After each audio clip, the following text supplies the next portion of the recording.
Brian, we'll do questions just like last time afterwards. Again, good evening, everyone. My name is Chief Sean Barnes, Shonbarnes. I'm going to give you a detailed briefing of everything that happened today and include some new information that was not available earlier, as I promised. The Madison Police Department responded to a mass shooting at the Abundant Life Christian School today. Officers were dispatched to the school, which is located on the city's east side at 10:57 a.m. They arrived to find multiple people suffering from gunshot wounds. 3 people, including the shooter, are dead. The shooter has now been identified as 15-year-old Natalie Rupnow, who went by the name Samantha. She was a student at the school, and evidence suggests she died from a self-inflicted gunshot wound. The official cause of death will be released by the Dane County Medical Examiner pending the conclusion of their examination. She was pronounced deceased while in transport to a local hospital. A teacher and a teenage student were pronounced dead at the scene at that school. 6 other students and a teacher were injured and taken to area hospitals. 2 students remain in critical condition and have life-threatening injuries. A teacher and 3 students were treated for non-life-threatening injuries. 2 of these have been released and discharged from the hospital. The other 2 survivors are considered to be in stable condition. At this time, we believe there was only one shooter involved. We are still working to determine a motive. Detectives have talked to her family members this evening, as well as conduct a search of the shooter's home here in Madison. The shooting happened inside a classroom in a study hall of students from mixed grades. A document about this shooting is circulating this time on social media, but we have not verified its authenticity. The Abundant Life Christian School is being monitored by police overnight. At this time, no one is allowed inside or on the school property. The Madison Police Department is aware that people are hoping to hold a vigil at the school tonight. We're asking you not to do that as this location is still an active crime scene. So I'm going to go over the timeline of events for you. At 10:57 a.m.,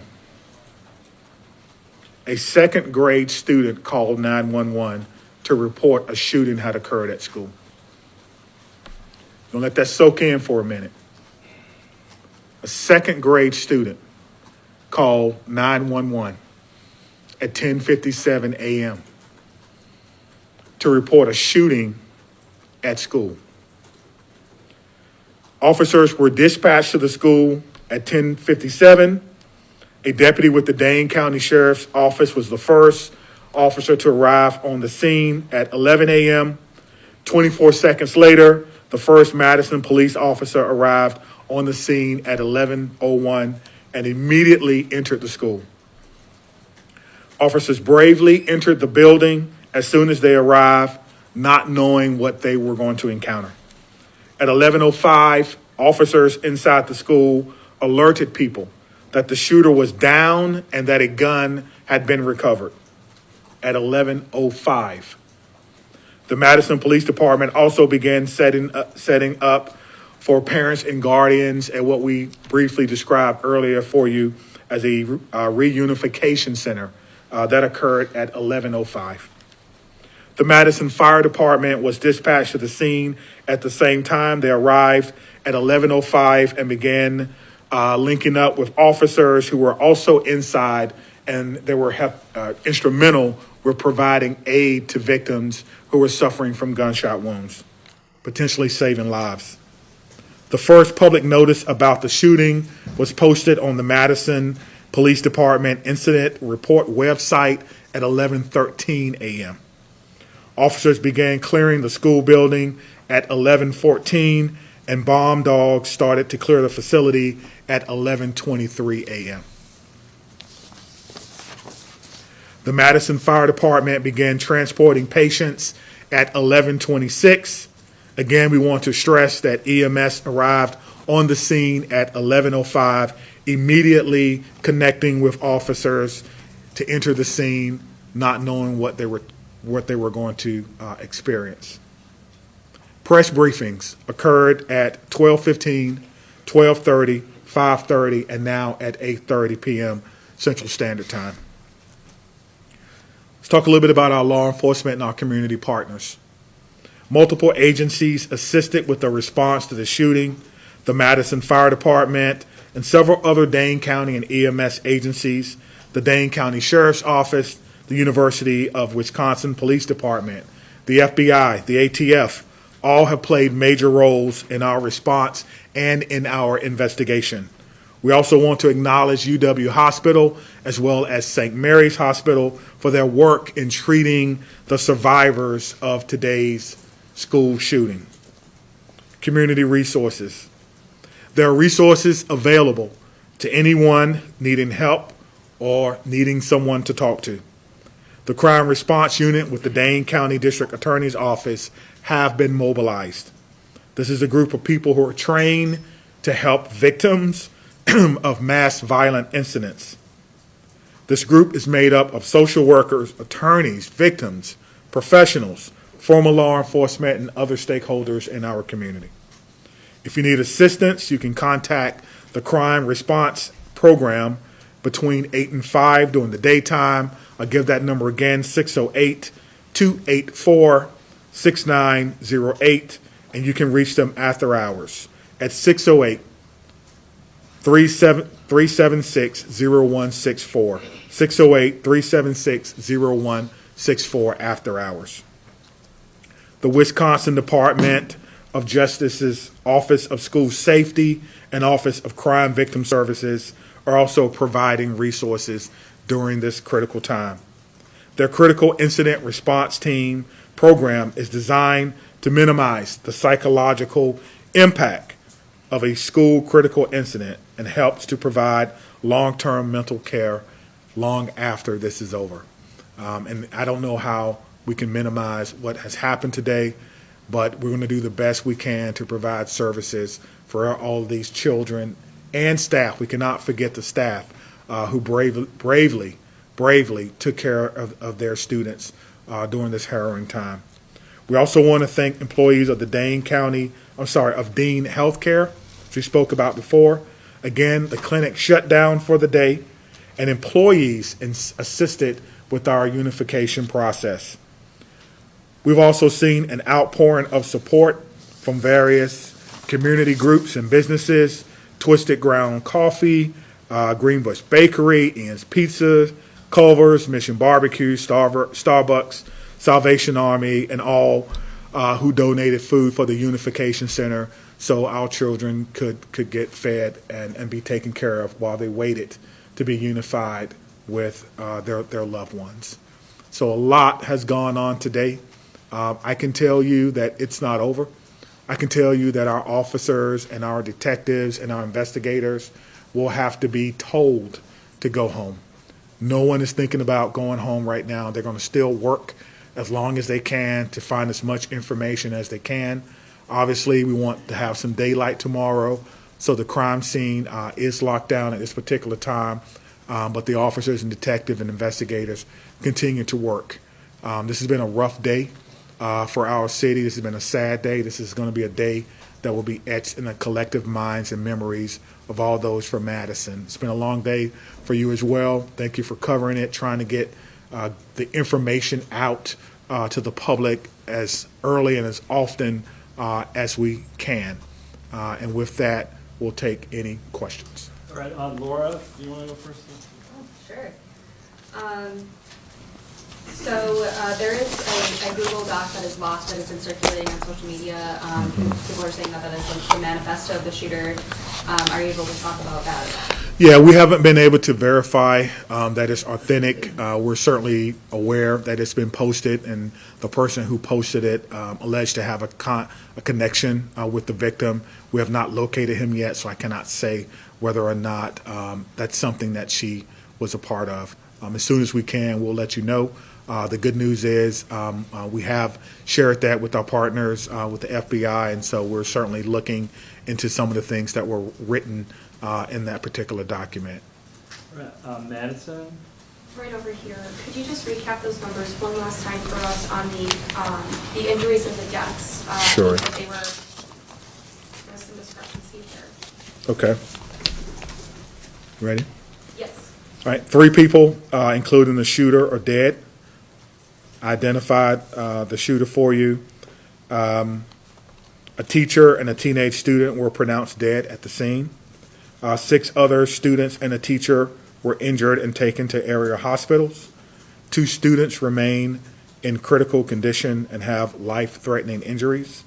A teacher and 3 students were treated for non-life-threatening injuries, and 2 of those have been released or discharged from the area hospital. I'm just going to jump in. It's 2 students in critical condition, and then 4, including a teacher, and 3 students with those non-life-threatening injuries. Thank you. Lucas from the State Journal. How did this 15-year-old get a hold of this gun? Do you know at this point, was it given to them? It's a good question. How does any 15-year-old get a hold of a gun, or anyone for that matter? You get into the philosophical question about guns and gun safety, something that we all should be talking to our loved ones about. That's something that will be a part of this investigation. We are certainly speaking and talking with the parents who are cooperating to determine if they were gun owners and if they had guns. But at this time, again, we're still talking with them. It's been a long conversation. We appreciate them cooperating with the investigation. Okay, Maddie from WISC. Is there anything else you can tell us about communication with the parents or the family? No, just that they are cooperating with us right now. We're currently speaking with the father at one of our facilities, trying to determine what he may knew or may not have known about what happened today. But again, he lost someone as well. And so we're not going to rush the information.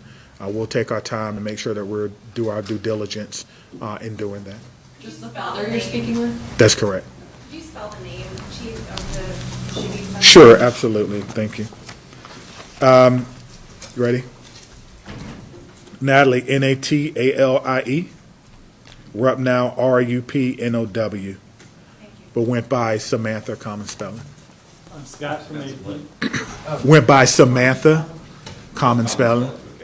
Chief, you said the shooting was in a study hall. Was it all self-contained within that room, including the shooter? Was the shooter in that study hall? Again, I have not been to the crime scene. I was told that it occurred in study hall or during study hall. So there's different students, obviously you can imagine, from different grades that were in there. I have not seen the physical inside of it to be able to answer that question. All right, Tabitha from. Chief, it's unfortunately notable that a second grader was the one who made that 911 call. Are you able to share with us, that conversation with that second grader and what parents can do as far as talking to their kids about this? Great. So I'll start with the first thing. What I can share with you is that our 911 dispatch communicators are trained to talk to children. We've talked children through parents choking. We've talked children through CPR and a variety of other things, even giving birth, believe it or not. So they are trained to do that. But to me, it makes my heart skip a beat to think about that. And we teach our kids, if something's wrong, call what? 911. And so the child was able to do that. Give me your second question again, please. Yeah, when it comes to terms of parents talking to their children about this, specifically about what happened today, but then also, calling 911. Yep. So the message for parents, for me, is simple. It's the same thing that I would tell my children. Listen to the instruction of the adults in the room. Run, find somewhere to hide, find some cover, find something that may shield or guard you. But the most important thing is listen to the adults in the room, because they've gone through the training to perhaps keep everyone as safe as they possibly can. Phoebe from Wisconsin Watch. Chief, there's been a lot of misinformation online, including from prominent Moms for Liberty activists in Wisconsin, claiming that the shooter was transgender, which is a reaction that we see across the country in wake of mass shootings, to claim that trans people are dangerous. Can you respond to that directly in regards to this? Yeah, I don't know whether Natalie was transgender or not. And quite frankly, I don't think that's even important. I don't think that's important at all. I don't think that whatever happened today has anything to do with how she or he or they may have wanted to identify. And I wish people would kind of leave their own personal biases out of this. We have people who showed up to work today to help kids be better who are not going home. And we have lost members of our community who are children, including the shooter. So whether or not they were transgender is something that may come out later. But for what we're doing right now, today, literally 8 hours after a mass shooting in a school in Madison, it is of no consequence at this time. And so I would encourage people to be responsible with your social media. I won't go into some of the things that I've seen on social media that quite frankly are incorrect, that are not true, that are just not helping at all. And I choose not to breathe life into that because it's negative and we don't need it right now. We need to come together as a community and heal and try to wrap our arms around those who survived yet another school shooting in Madison. And that's where my focus will be for the very near future. Adam from CBS 58. Right here in the middle. Question for Trish. A few weeks ago, we spoke after the Kenosha incident in which the student actually, it was not a real gun. But we talked about copycats. What is the DOJ doing in the next couple of weeks? Even Chief Barnes or even Special Agent in Charge Hensel about the next few weeks, copycats or possible threats? Thanks for that question. Trish Kilpin, Wisconsin DOJ Office of School Safety Director. It is true that in light of school shootings, we also see an uptick, a contagion effect of other school threats. Today, in SUSO is our Speak Up, Speak Out Wisconsin tip line where people can report concerns. We have seen an increase in planned school attack tips. Since its inception in 2020, we've received over 350 tips about planned school attacks that can be averted. Often after an incident such as that happened today here in Madison, that people start to think about, I should have reported this, I have knowledge that someone could be planning a school attack, and they need to have a place to report that. So we encourage the community at large, students and families, to report to SUSO or their local law enforcement or local school officials if they have concerns that somebody is planning a school attack. Targeted violence is preventable. When somebody decides to use violence, it's often to redress an upset or a grievance, and they progress down a pathway towards that violence. And when they do that, they often study previous school shooting incidents. So I implore you all to be responsible in terms of how we report this. We do not want to give a blueprint of a manifesto to future people who are thinking of solving their upset with violence. And so Speak Up, Speak Out Wisconsin has received an uptick in tips today. I have communicated with schools across the state as well as with DPI about how to manage and handle those tips, whether it's an anonymous threat or a threat specific to a student. At my office, we teach across Wisconsin behavioral threat assessment and management. This is the process rooted in the scientific body of knowledge of threat assessment of how to determine if a child poses a threat or has made a threat. We have trained thousands of people across Wisconsin, and we continue to do so. So we encourage schools to contact us for information on those trainings and on those tools that we have available to all schools, public and private and tribal, to prevent school violence here in Wisconsin, which is our mission. And Sarah from WPR. What are the gun policies at the school? Are guns allowed on the school property? For example, are staff at the school allowed to have firearms? No, we don't have any guns on the school grounds. we don't have it posted as a gun-free zone, but school, we don't allow the students even in the elementary, if they're playing out on the playground and they want to make finger guns, we don't allow that. So we talk about guns in the way that we feel is responsible, that they are to be used by those in authority and those who have a need for them, but that we at school have no need for guns. And so no staff as well in that? No. All right, Daniela? I think you guys stay up there maybe, but do you have a question? Yeah, I do. So, I guess this one is for Chief Martin. Okay. So was the second grader in the classroom where the study hall was occurring when she made the call, or was she in a different classroom? I think it was in a different classroom, but obviously the sound of a firearm is usually unmistakable. And then again, we heard how the teachers reacted. Lockdown. The students know what that means, some level of preparation, and then, of course, a call from the student, 911, of an active shooter. Just want to speak to something that was said in the back about copycats. I can't remember who asked that question. So anyone who makes a call or threat to a school, we will investigate that. And if you're found to be the person to make that call, you will be arrested. You will be arrested. All right, Ken from WKDT. Yeah, Barbara, I know this is still incredibly early, but is there a thought process on what the school would like to do in terms of security moving forward? Rethinking what's currently in place? I know we talked about facial scans, but does the school feel like it needs to change anything about its security apparatus?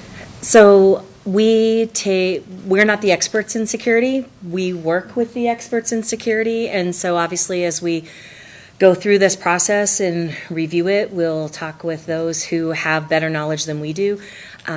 We have done everything that we could within our ability to secure the school and to provide a safe learning environment as well as working environment for our staff and our students. But as we review things, that would be something that we continue to do with our Madison Police Liaison and then the Office of School Safety. So I can't speak to that now just because it's so close, but obviously that is something that we will continue to look at. We want our students to feel safe and our faculty to feel safe and guests to feel safe when they're at Abundant Life. I'll speak to that. Jenna? Let me just speak to that again. We stated this earlier, there'll be an after-action report where our police department, fire department, all those who were involved will sit down and we'll go through this event. And so the after-action report is not to find fault. It's not to find liability. It's to find areas for improvement for everyone. If there is a recommendation to be made, we will make that recommendation. But if there's not a recommendation to be made, we won't do that. But we will look to see what we can do as a form of continuous improvement. I think that's very important. Can you talk about the gun that was used? I can't. I haven't seen it. It's obviously, it may still be on property because you have to be very careful about how we take things from the scene and how we document those. But I know it's a handgun, but I cannot tell you any other characteristics of it at this time. All right, Jenna? I'm sorry. Was Natalie on your radar at all, on MPD's radar, and have you ever had any sort of interaction with her previous to today? I don't know if we've ever had any interaction with her to today. That's something that our intelligence analysts will be looking at and going through. Again, we've recently made the positive ID, and so that will be part of the investigation. To my knowledge, I'm not aware that we have had any issues with her. I think if there were, we certainly would have had some type of intervention, but I'm not aware of that. But again, that's part of the investigation. We have a criminal intelligence section, and part of their job is to kind of do background on people and where they are. And in addition to that, we also have some resources from the FBI, just in case people live other places, right? Not just in Madison. And so we're trying to put it together. I think that's what you're trying to get at. What do we know about this person? All right, we'll get back to you, but Okay. one of you from ABC. Is there any additional information that you can give to us on Natalie? What her academic record, disciplinary record, if any? Was she integrated into school? Did she have friends? Is there any color you can share with us on, if there were signs of bullying or anything like that? Yeah, so obviously that may be a question from the school, but I don't think they can answer that right now. She is a child, and so you're asking about some personal and private things about them that I don't think they would be at liberty to share at this time. But certainly if she has friends, people will say what they think about her, but just be careful with that information and sharing that. Again, she's still a child, and so some of those information we will not be able to share with you. Okay, Whitney from CNN. We've covered, several cases recently where parents are eventually charged. Are you questioning the parents with in mind there might be potential charges for the parents? No, the parents are fully cooperating.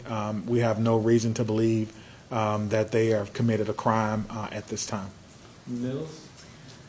As far as the suspect goes, do you know if she planned the attack? And then also, too, do you know if she lived with both of her parents or one? Yeah, again, that goes to motivation, which we are not fully aware of at this particular time, and whether or not who she lives with, that kind of speaks to some of her personal attributes, which I'm not going to discuss at this time. Do you believe she planned the I attack? do not know. I do not know. All right, Ashley from WI. Right here. Hi. Can you tell us at all what may have been recovered in the search of the shooter's home, and also what grade was she in? I'm not sure what grade she was in, but they're still searching, and so they're still going through evidence in the home, and so we do not have a complete list of the things that were collected from the home. Again, that was done with the consent of the parents. Earlier we talked about a search warrant. We did not have to execute that search warrant because we had the full cooperation of the parents. Were there any weapons? Again, that would speak to what was collected, and I don't not know what was collected because I believe they're still working to go through that home. All right, Blake. Chief, back here, can you confirm at this point the investigation if the home on Delaware Boulevard is the suspected shooter's home? Yes. And second part of the question, you talked about your officers running in to that scene. Can you talk about the conversations that you've had with those officers and what is kind of going through their mind mentally right now as they begin to kind of tackle this? Yeah, as they begin to kind of sit with what they were asked to do today. Before any officer can leave today, they have to go through what we call a checkout procedure. They have to go to our command post, they have to check out with a supervisor, and then they have to check out with someone in peer support. So no officer will go home today without having the opportunity to talk to someone who wears the uniform, who's specially trained to do counseling in crisis management. And so that's part of our checkout procedure. How do you lead them through this? We do that through compassion, through leadership, through training, through togetherness, through the support of the community, through understanding that this is a job that is very noble, that is meaningful work, and that our job as leaders is to make sure that our work is safe and meaningful. It's safe because we have training and tactics that we employ. We did that today. They know exactly what happens during an active shooter. Stop the killing, stop the dying, stop the threat, then treat other people.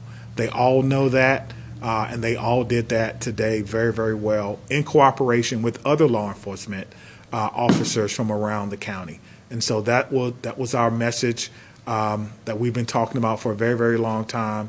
We were able to do that today very, very successfully, as successfully as we could. And so today, again, tonight, officers will have to sit with that.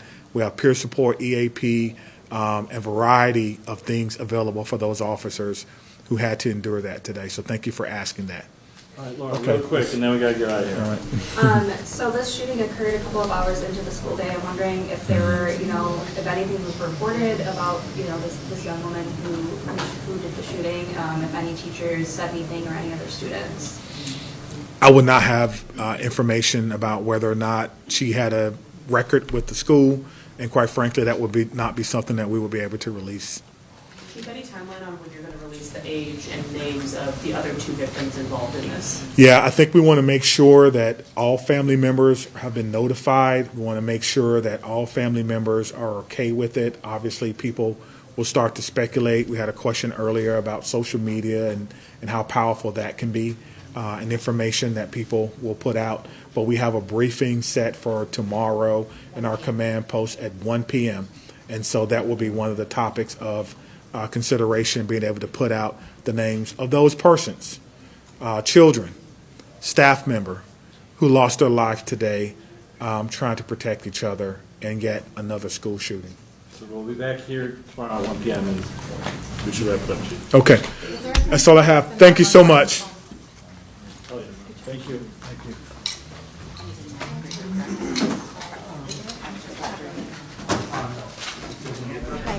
Can I get on your email list for media?